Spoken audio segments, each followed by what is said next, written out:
तो दोस्तों आज हम पढ़ेंगे कुर्कबॉन्ड और यमराज का ऊपर। ये चौथा और आखिरी पार्ट है। कुर्कबॉन्ड के इस कॉमिक्स के पहले 3 पार्ट हो रहे हैं। पहले आप उनको पढ़ लेना, तभी इसको पढ़ना, नहीं तो आपको स्टोरी समझ में नहीं आएगी। उनके नाम है कुर्कबॉन्ड का नया हंगामा, कुर्कबॉन्ड की नर्कलोक की यात्रा और कुर्कबॉन्ड स्वर्गलोक में हंगामा। तो पढ़ते हैं इसको। यहाँ पर ये स्टोरी है जो ये शुरू 3 पार्टों की है, उनके नाम भी लिखे हैं यहाँ पर। तो ये आप तीनों कॉमिक्स वहाँ जाके पढ़िए। मेरे चैनल के वीडियो प्ले लिस्ट में जाइए और कुर्कबॉन्ड नाम का फोल्डर पाएगा, उसके अंदर आपको ये कॉमिक्स मिल जाएंगे। तो हम यहाँ से पढ़ते हैं। कल मसान को पछाड़कर नंदी बैल भोले बाबा के पास पहुँचा। वाह प्रभु, नंदी बैल ने तो कमाल ही कर दिया। प्रशंसा छोड़ो वत्स, और अभी यह बताओ कि तुम मनुष्य यहाँ कैसे आ पहुँचे। अभी बताता हूँ प्रभु, लेकिन उससे पहले हम जो आपके मनपसंद हेतु लाए हैं उससे तो ग्रहण कर लीजिए। मेरी मनपसंद वस्तु क्या है वह? यह लीजिए प्रभु, अपनी मनपसंद वस्तु भांग। आह भांग, वाह, बहुत दिन हो गए इसका स्वाद लिए। भोले बाबा कुर्कबॉन्ड से भांग के अंटे लेकर रसूले की तरह गटागट निकलने लगे। प्रभु, यह हमारे पृथ्वीलोक की असली भांग है। मुझे विश्वास है कुछ देर बाद आप इसके सामने अपने लोक की भांग को बिल्कुल भूल जाएंगे। शायद तुम ठीक कहते हो, काफ़ी तीखी है। तीखी क्यों ना होगी प्रभु, स्मगलिंग की भांग है, जरूर तांबे के पैसे के साथ पीसी गई होगी। हम तुमसे बहुत प्रसन्न हुए वत्स। अब तुम अपनी कहानी सुनाओ। हमारी कहानी बहुत दुख भरी है प्रभु। खैर फिर भी मैं आपको सब कुछ बताता हूँ। फिर कुर्कबॉन्ड ने मगरमच्छ आंसू बहाते हुए सारी कहानी सुना दी और अंत में बोला, अब आप ही बताइए प्रभु, क्या यही यमराज जी का न्याय है? क्या वे अपने भूल छुपाने के लिए बेकसूरों के साथ ऐसा सलूक करते हैं? मोटू ने भी आग में घी का काम किया। प्रभु, हमने तो सुना था कि ईश्वर एक घर देर है पर अंधेर नहीं, जबकि यमराज जी के यहाँ अंधेर ही अंधेर है। अब तक भोले बाबा की सर पर भांग अपनी तरंग जमा चुकी थी। उस पर कुर्कबॉन्ड और मोटू के कटाक्ष दोनों ने मिलकर भोले बाबा के क्रोध को भड़का दिया। यमराज अपने अधिकार का इतना गलत उपयोग करेगा, यह हमने सोचा भी नहीं था। उस दृष्ट व लापरवाह को उसकी भूल की सजा हम अवश्य देंगे। नंदी तुरंत प्रकट हो, जो आज्ञा प्रभु। अगले पल मेरे लिए क्या आज्ञा प्रभु? इसी समय यमपुरी जाओ और यमराज को हमारे पास लेकर आओ, जो आज्ञा प्रभु। नंदी उसी समय वहां से यमलोक की ओर उड़ चला। तत्पश्चात, आप धन्य प्रभु, जैसा आपके विषय में मैंने सुना था वैसा ही आपको पाया। लेकिन हमारे मामले में केवल यमराज जी अकेले दोषी नहीं है, बल्कि अन्य देवगण भी दोषी है, जो इतना अहम और महत्वपूर्ण कार्य है अकेले यमराज जी को सौंपकर निश्चिंत होकर बैठ गए हैं। हम जानते हैं वत्स, ठहरो, हम अभी उनका ध्यान इस ओर आकर्षित करते हैं। उन्हें भी यमराज की इस भूल का जवाब देना होगा और तुम्हारे साथ जो अन्याय हुआ उसका नुकसान भुगतना होगा। कहने के साथ ही भोले बाबा क्रोध और भांग की पिनक में तांडव नृत्य करने लगे। बन गया काम, अब स्वर्गलोक में हंगामा मच जाएगा। लेकिन बाण भैया, भोले बाबा अत्यधिक क्रोध में आ चुके हैं। यदि उन्होंने 30 आँख खोल दी तो क्या बस तीनों लोकों में प्रलय आ जाएगी और पूरा ब्रह्मांड समाप्त हो जाएगा। फिर हमारा क्या होगा बॉन्ड भैया? हम भी तो मारे जाएंगे। अरे मूर्ख, क्यों बार बार मरने की बात कर रहा है? भोले बाबा की शरण में रहते हुए हमारा बाल विवाह का नहीं होगा और हम दोनों तीनों लोकों में आनंद से अपना जीवन व्यतीत करेंगे, क्योंकि पूरे ब्रह्मांड के नष्ट होने के पश्चात किसी भी लोक में न कोई राजा होगा और न कोई प्रजा। वह बाण भैया, यह तो मैंने सोचा ही नहीं था। वाकई तुमने बहुत दूर की सोची है। भोले बाबा का नृत्य सने सने भयानक रूप धारण करता जा रहा था और फिर एक समय ऐसा भी आया जब वे जिस तरफ पांव मारते उस तरफ की धरती झुक जाती। अरे बाप रे, उफ प्रभु तो देवलोक को झूले की तरह ऊपर नीचे करने लगे। शीघ्र ही भोले बाबा के भयंकर तांडव नृत्य से स्वर्ग लोक में हंगामा मच गया। उफ, यह अचानक देवलोक में भूचाल कैसा आया? वो समझा, शायद भोलेनाथ किसी कारणवश क्रोधित हो उठे। उस समय देवगणों का दरबार लगा हुआ था, जिसका संचालन स्वयं श्री विष्णु भगवान कर रहे थे। उनके भी सिंहासन एकाएक बुरी तरह डोल उठे। और यह क्या, ऐसा लगता है जैसे प्रलय होने वाली हो। क्या कारण हो सकता है? तभी नारायण नारायण। ओह देव ऋषि, नारद जी कृपया आप ही बताइए, यह देवलोक अचानक क्यों डोलने लगा? आज से पहले तो कभी ऐसा नहीं हुआ। नारायण नारायण, मुझे पूरा विश्वास है कि ऐसा बाबा भोले शंकर के क्रोध के कारण हो रहा है। लेकिन क्यों? हमसे ऐसी क्या भूल हुई जो वे क्रोधित होकर पूरे देवलोक को उलट देने पर तुल गए हैं? उनके क्रोध का क्या कारण हो सकता मुनिवर?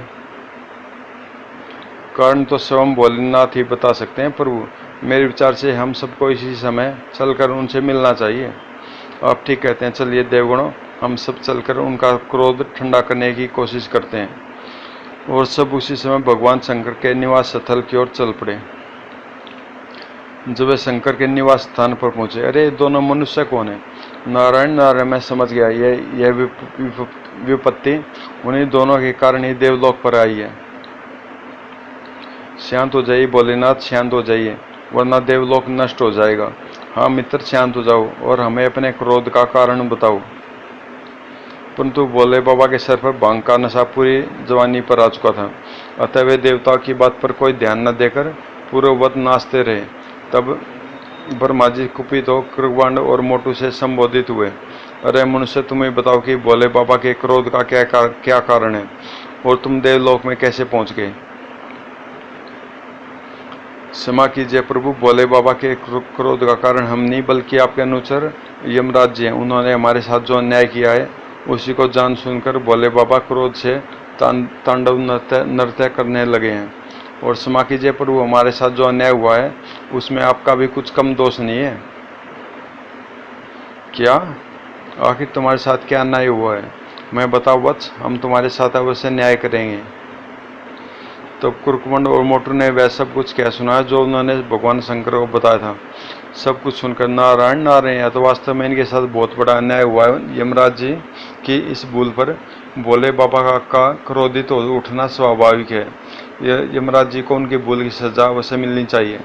हाँ, अवश्य मिलनी चाहिए। आप सब शांत हो जाइए प्रियजनों, हम अभी यमराज जी को भी यहाँ बुलवाते हैं।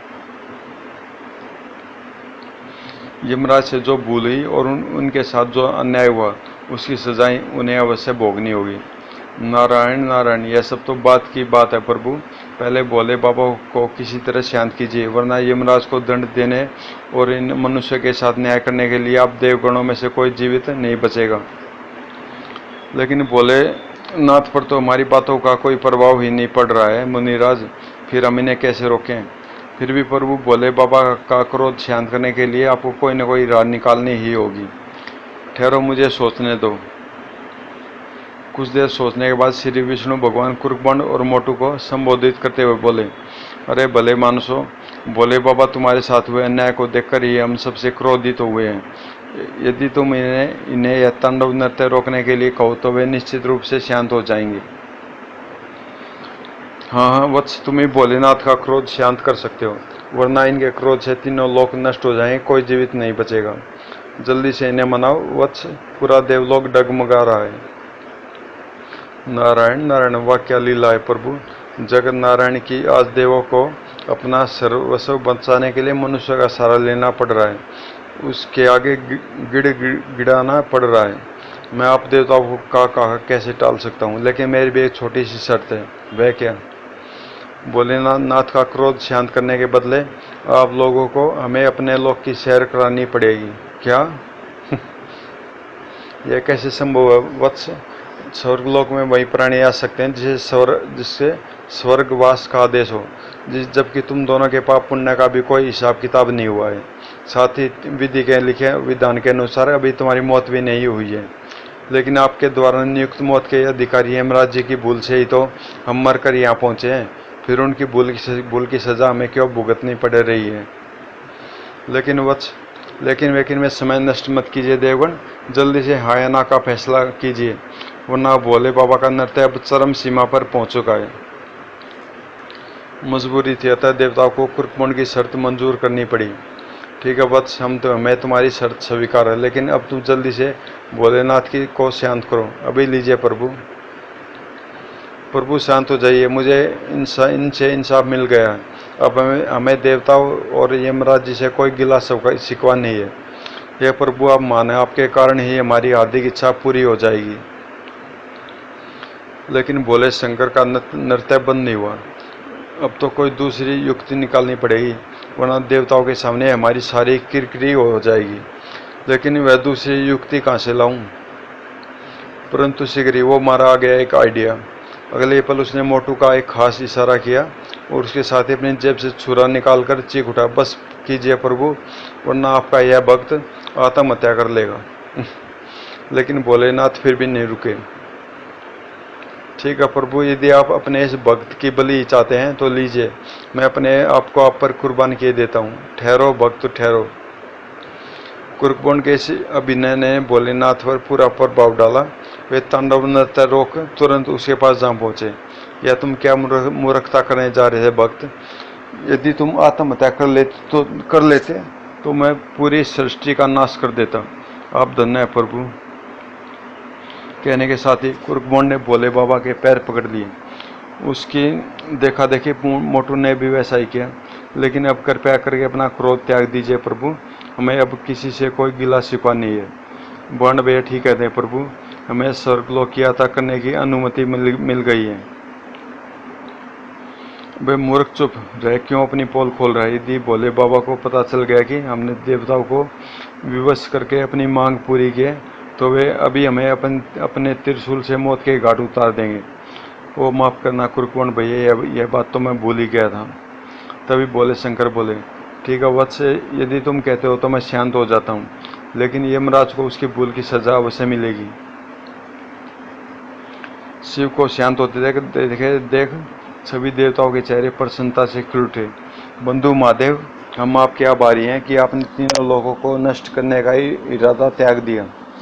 आह मित्र विष्णु, अरे आप सब लोग कब आए? मैंने तो आप लोगों को देखा ही नहीं था। आओ आओ बंधुओं, यहाँ विराजो। धन्यवाद भोलेनाथ। सबको बैठाने के पश्चात सहसा भोले शंकर को नंदी का ध्यान आया। समझ में नहीं आता कि नंदी अभी तक यमराज को लेकर क्यों नहीं आया। उसे गए तो काफ़ी देर हो चुकी है, वह आता ही होगा। बंधु तुम बैठो तो सही। तभी प्रभु मैं यमराज को ले आया हूँ। आह तुम आ गए? सभी देवता मौजूद है, लगता आज मेरी खैर नहीं। अतः अगले पल, मुझे क्षमा कर दीजिए प्रभु, मुझे क्षमा कर दीजिए। मेरे दूतों से जो भी भूल हुई अनजाने में ही हुई। मैं आपको विश्वास दिलाता हूँ कि ऐसी भूल मुझसे अब दोबारा कभी नहीं होगी। नहीं, तुम्हारी भूल क्षमा योग्य नहीं है। तुम्हारी भूल से इन दो बालकों को व्यर्थ में ही परेशानी उठानी पड़ी। उसकी कीमत तुम्हें अपने प्राण देकर चुकानी होगी। चलो अब मरने के लिए तैयार हो जाओ। यमराज ठहरिए भोलेनाथ। यमराज कोई मर रहा है तो ये आप क्या अनर्थ करने जा रहे हैं भोलेनाथ? यदि आपने मौत के देवता यम को मार दिया तो पृथ्वी और पाताल लोक का क्या होगा? इनकी मृत्यु के पश्चात पृथ्वी और पाताल में भी मृत्यु का अंत हो जाएगा। फिर वहाँ किसी भी जंतु प्राणी या मनुष्य की मौत न होगी। इससे निरंतर पृथ्वी पर व पाताल पर बोझ बढ़ता जाएगा। फिर एक दिन ऐसा भी आएगा कि पृथ्वी और पाताल अपना संतुलन खो बैठेंगे और आकाश गंगा में घूम रहे अन्य ग्रहों से टकराकर चूर चूर हो जाएंगे तथा पूरी सृष्टि का नाश हो जाएगा। सोचे प्रभु, वह क्षण कितना भयानक और कितना प्रलयंकारी होगा। क्या आप यह सब देख पाएंगे? लेकिन हमने भी फैसला कर लिया है कि यमराज को बिना दंड दिए हम अपना त्रिशूल जमीन पर नहीं टिकाएंगे। इसलिए अच्छा होगा कि आप देवगण इसके लिए कोई सजा तजवीज़ कर लें। ओ यह तो एक और समस्या उत्पन्न होगी। भला यमराज को क्या सजा दी जा सकती है? जब किसी को भी समझ में यमराज के लिए कोई सजा नहीं आई। मुनिराज, आप ही यमराज के लिए कोई उचित सजा बताइए ना, ताकि भोलेनाथ की जिद भी रह जाए और यमराज जी भी मरने से बच जाए। नारायण नारायण प्रभु, यदि भोले बाबा की आज्ञा हो तो मैं यमराज जी के लिए एक सजा अवश्य बता सकता हूँ। आज्ञा नारद जी, आप इनके लिए सजा बताइए। तो सुनिए प्रभु, देवगणों की इच्छा की यमराज जी की भूल से कुरुकबंड और मोटू को जो तकलीफें सहनी पड़ी है, उसके बदले इन्हें स्वर्गलोक की सैर कराई जाए और इनकी खूब खातिरदारी की जाए। क्या यमराज जी के लिए यह उचित सजा नहीं होगी कि जब तक कुरुकबंड और मोटू स्वर्गलोक की सैर करके वापस आपके पास लौट कर नहीं आते, तब तक इन्हें यहाँ एक पैर पर खड़ा रखा जाए? हमें तुम्हारी बात पसंद आई नारद। हमारी दृष्टि में भी यमराज के लिए यह सजा उचित है। वाह, यह हुई ना बात। चलो यमराज, तुम इसी वक्त एक पैर पर खड़े हो जाओ।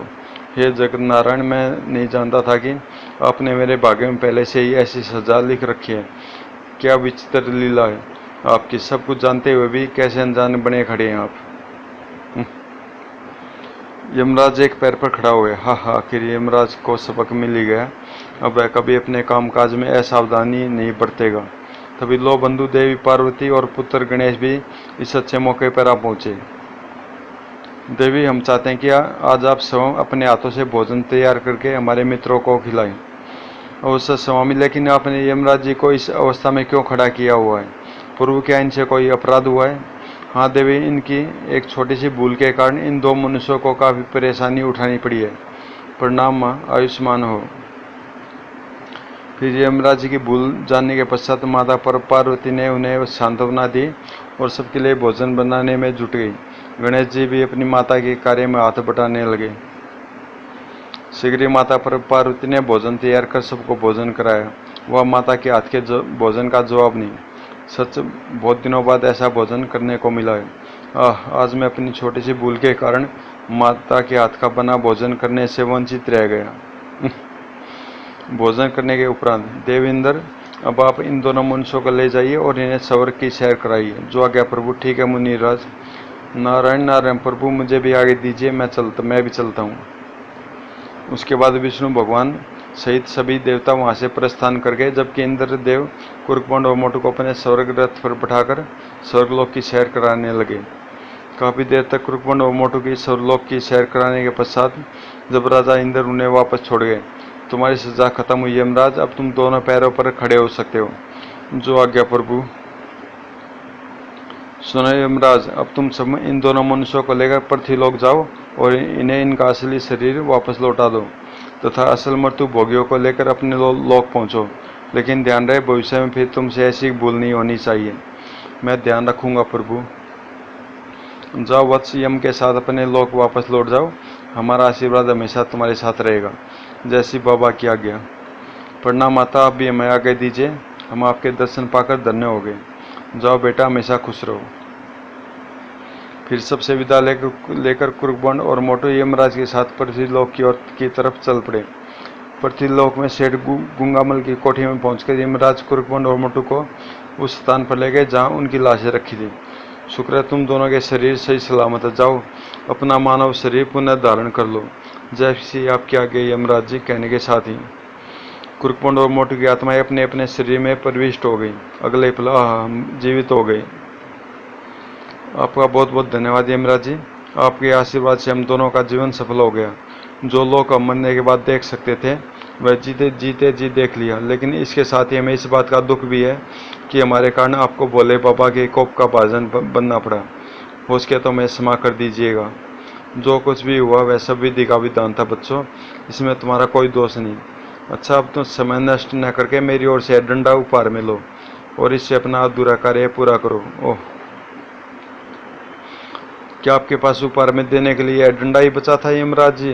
देनी ही थी तो कोई कीमती वस्तु उपहार में दी होती। अरे बेटा, यह साधारण डंडा नहीं है बल्कि जादू का डंडा है। यह तुम जो आज्ञा दोगे यह उसका पालन करेगा। आह, क्या सच? बिल्कुल सच। तो तब तो मैं इसे सेठ गुंगामल और उसके साथियों की खबर अवश्य लूँगा, जिसकी वजह से हमें और आपको इतनी तकलीफ उठानी पड़ी। मैं भी यही चाहता हूँ, लेकिन ध्यान रहे इसका प्रयोग तुम्हें लंजू पंजू पर भी करना है, जो इस समय इसी कोठी में मौजूद है। समझ गया, ताकि आप इस बार असल लोगों को अपने लोक ले जा सकें। ठीक है यमराज जी, आप छिपकर मेरा कमाल देखिए। आओ मोटू। कम वक्त बड़ा ही चालाक है, लेकिन नेक भी है। उस समय सेठ गुंगामल वास्तव में लंजू पंजू व अपने साथियों के साथ अपनी कोठी के एक कमरे में मौजूद था। कम वक्तों, तुम दोनों की वजह से ही मैं खामगा पुलिस की नज़रों में आ गया हूँ। यदि कोई और मौका होता तो मैं तुम्हें दोनों को गोली से उड़ा देता। हमें माफ़ कर दीजिए बॉस, हम पार्क में बस थोड़ा सा लेट पहुँचे थे, जिसके कारण यह सब गड़बड़ हो गई। तभी हा या हम आ गए। सेठ गुंगामल हैं तो तुम दोनों जिंदा हो? भूत? बिल्कुल हम जिंदा सेठ, ताकि तुम सबको मुर्दा बना सके। बकवास बंद करो और चुपचाप यह बताओ कि तुम दोनों जिंदा होकर यहाँ तक कैसे पहुँच गए, और वह अफीम, चरस, स्मैक, भांग और गांजे के पैकेट कहाँ हैं? सेठ, अपने प्रश्नों के उत्तर पाने के लिए तुम्हें यमलोक जाना पड़ेगा, जहाँ की सैर करके हम अभी अभी यहाँ पहुँचे हैं। ठहर, भिंडी के बीच में अभी तेरी जुबान पर लगाम डलवाता हूँ। कालिया, बिरजू, शेखर, पकड़ लो इन दोनों को और इनकी जुबान खींच लो। परंतु इससे पहले कि सेठ के आदमी कुर्कबंड और मोटू को पकड़ पाते, चल रहे चमत्कारी डंडे दिखा इन्हें अपने हथकंडे। कुर्कबंड के कहने भर की देर थी कि डंडा उसके हाथ से निकलकर सेठ के आदमियों पर बरस पड़ा। हाय मर गया, उफ, फटाक खटाक पीट दिए सारे। कुर्कबंड और मोटू ने भी सेठ और उसके आदमियों की खैर खबर लेने में देर नहीं लगाई। जय बजरंग बली, ओह तोड़ दुश्मन की नली, आई ओफ, आह फटाक। जब कोठी पर निगरानी रखने वाले गुप्तचरों को भीतर से चिल्लाने की आवाज़ सुनाई दी, हाय बचाओ मर गया, ओ भीतर कोई गड़बड़ मालूम पड़ती है, मुझे तुरंत साहब को खबर करनी चाहिए। वह गुप्तचर तुरंत पास के एक पब्लिक बूथ पर पहुंचा। सर, मैं माधो सिंह बोल रहा हूँ, आप तुरंत सेठ गूंगामल की कोठी पर पहुंचिए, वहाँ कुछ गड़बड़ मालूम पड़ती है। ठीक है, मैं अभी फोर्स के साथ वहाँ पहुँच रहा हूँ, तब तक तुम तो कोशिश करना कि कोई भी कोठी से बाहर न निकलने पाए। ठीक है सर। फिर जब थानेदार पटाका सिंह पुलिस दल के साथ सेठ गूंगामल की कोठी में पहुंचा, कुर्कबंड और यमराज द्वारा ऊपर में दिया गया डंडा सेठ और उसके आदमियों के होश निकाले ठिकाने लगा चुके थे। रे कुर्कबंड और मोटू, तुम और यहाँ ठीक तो हो ना? सत्यानाश, ये दोनों मरदूद यहाँ भी मौजूद है। हाय उफ, तुम तो ठीक है अंकल, लेकिन इस देश के दुश्मनों की हालत ठीक नहीं है। अब आप ही संभालिए अपने इन शिकारों को, हमारा काम तो खत्म हुआ। हाय सिपाही, डाल दो इनके हाथों में हथकड़ियाँ। आनंद फानंद में सिपाही ने उनके हाथों में हथकड़ियाँ डाल दी, लेकिन लंजू पंजू हथकड़ियाँ पहनने से वंचित रह गए, क्योंकि सर ये दो व्यक्ति तो मर चुके हैं। ओह, जरूर ये दोनों मृत व्यक्ति लंजू पंजू ही होंगे, जिनकी आत्माएं अब यमराज जी के कब्जे में होगी। गिरधारी लाल, तुम एम्बुलेंस व फोटोग्राफर्स के लिए वायरलेस से हेडक्वार्टर को सूचित कर दो। जी साहब। फिर पुलिस अपने काम में जुट गई और कुर्कबंड मौका ताक कर मोटू के साथ चुपचाप वहाँ से खिसक लिया। हम यहाँ से खिसकने के चक्कर में, लेकिन मैं भी आज इनकी खबर दिए बगैर मानने वाला नहीं। एक दूसरे कमरे में पहुंचकर, यमराज जी कहाँ हैं आप? कम से कम जाने से पहले हमें दर्शन तो देते जाइए। मैं यहाँ हूँ बेटा, बोलो मुझे क्यों याद कर रहे थे? अरे यमराज जी, आप और पुलिस वर्दी में खैरियत तो है ना? हैं? इस कमबख्त ने मुझे यमराज कहकर पुकारा। क्यों बे गधे की दुम, या तू मुझे यमराज क्यों कह रहा है? क्या मैं तुझे यमराज नजर आता हूँ? ये लो, यमराज जी को यमराज ने कहूँ तो और क्या कहूँ? लगता है इस समय आप हमसे मस्करी करने के मूड में हैं। खैर, मैं आपको यह बताने के लिए याद कर रहा था कि आपका जादुई डंडा वास्तव में करामती निकला। इस उपहार के लिए वह आपका बहुत बहुत धन्यवाद। अरे हाँ, मैं यह पूछना तो भूल ही गया कि लंजू पंजू की आत्मा तो आपके कब्जे में पहुंच गई है ना? उल्लू के पट्टे, उनकी आत्मा को मैं बाद में कब्जे में करूंगा, पहले तेरी आत्मा को तो कब्जे में कर लूं। ये यमराज जी तो वैर थी मुझ पर, पुलिस या रोब जमाने लगे। यमराज जी जहाँ है वहीं रुक जाइए, वरना मैं जादुई डंडे का इस्तेमाल आप पर भी कर दूंगा। अब अपने जादुई डंडे का इस्तेमाल तो मुझ पर बाद में करियो, पहले मेरे पुलिस डंडे का इस्तेमाल तो देख लें। और कड़ाक, हाय मर गया। और डंडा सर पर पड़ते कुर्कबंड चीख मारकर अपने पलंग से फरस पर आ गिरा। हाय यमराज जी, फूट गया मेरा सर। अरे नाला का भी तो तेरा सर ही फूटा है, अब मैं तेरे हाथ पैर भी तोड़ कर रख दूंगा। और अपने बापू की कर्कश आवाज सुनते ही कुर्कबंड ने तुरंत अपनी आंखें खोल दी। हैं बापू तुम? नहीं बेटा, बापू नहीं, यमराज को मुझे, और इस डंडे को पुलिस डंडा नहीं, जादू का डंडा को। अरे गधे की दुम, आज से मैं तुम्हें सपने देखना जिंदगी भर के लिए ही बुला दूंगा। दिन रात सपने देखता है और मुझे यमराज कहता है। अरे बाप रे, यानी मैं आज भी सपना ही देख रहा था। अब तो भलाई इसी में है कि जल्दी से भाग निकलूं। अबे कुत्ते की दुम, भागता कहाँ? आज मैं तुझे नहीं छोड़ने वाला, तेरा हुलिया सुधार कर ही दम लूंगा। यह सब क्या चक्कर है बुआ? फूफा जी बांड भैया के पीछे डंडा लिए क्यों दौड़ रहे हैं? अब तुम्हें क्या बेटा, तुम्हारे साथ तुम्हारे भैया भी हलवा पूरी खाकर सोया था और कोई सुंदर सपना देखा जिसे तुम्हारे फूफा जी ने डंडा मारकर तोड़ा है। ओह, और अंत में, हाँ दोस्तों, यह सच है कि मैं हलवा पूरी खाकर इस बार एक प्यारा व नहरा सपना देख रहा था, जिसे यमराज जी के ऊपर ने नहीं बल्कि बापू के पुलिस डंडे ने तोड़ दिया। लेकिन आप लोग ईश्वर से प्रार्थना करें कि आइंदा से मैं सपने देखकर हकीकत में आपको कोई मनोरंजक कारनामा दिखाऊं। क्यों करेंगे ना आप लोग ऐसी प्रार्थना। अच्छा आगामी कारनामे तक के लिए विदा, टाटा। हाँ, मुझे लगता है इसके बाद ही कोई ऐसी कॉमिक्स नहीं आई थी जिसमें इसने सपना देखा हो। तो ये ख़त्म हुई, एक 4 पार्ट की सीरीज़ थी। तो दोस्तों, अगर आपको मेरा काम अच्छा लगता है और पसंद आता है तो मेरे चैनल को सब्सक्राइब भी कर दीजिए। और मिलते हैं फिर किसी अगले अच्छी कॉमिक्स में।